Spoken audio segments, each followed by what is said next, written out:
بهزاران جنین بیانی دنیو رخستنا داعشê de hene û piraniya wan hevjînên cekdarên Daişê ne yên biyanî. Ji wan ku neçarin bi hevjînê xwe yên Daişî re bijîn û hin jî bi reza xwe tevî Daişê bûne. İslam keçeke Meğribî ye. Temenê wê 23 salin. Hevjînê wê yê Efxanî bi regeznameya Brîtanî bi xapandinan û bi behaneya çûna Brîtanya ew bi xwe re derbasî Sûriyê kiriye ji hêla sînorê Tirkiyê ve.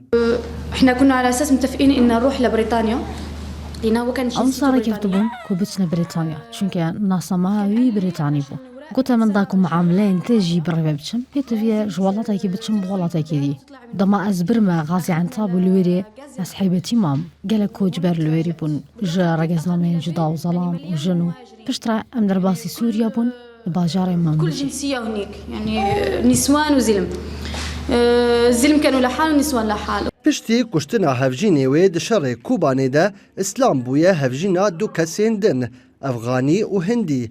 û paşê bi alîkariya welatiyên bajarê Reqqayê wê dikarî bû têkiliyan biye pejêre bike û bireve di gel du zarokên xwe.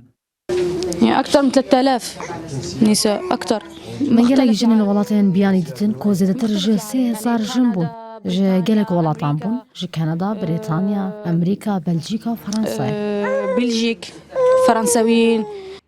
Di kampanya Xezeba Feratê de tanha 137 jin û zarokên êzîdî hatine rizgarkirin û yek ji wan jî İslamî ya Meğribî ye. Her wiha bi hezaran welatiyên vê herêmê direvin ber bi deverên dibin kontrola Hêzên Sûriya Demokratîk de. حملة غزة فراتي دست بكر يك جي أرمانجي أساسي ما أفداني أو جي كوب نافي حملة بلا هذا ناسكرن حملة انتقام جنين شنغال ببردام كنا في حملة ده بو حملة انتقام جن بجتيان جتما نها بحزارة جن بحزارة زاروك تنرزقار كرن جي بيكاتين هرمي. İslam dibêje ku zêdetir ji 3000 jinên biyanî di nêv rêxistina Daişê de dimînin û ew neçarin ku bi endamên Daişê re bizewicin piştî kuştina hevjînên wan. Di heman dema ku azadiya jinê bin pê dibe û nabe jinên biyanî di nêv welatiyên Reqqayê de bijîn.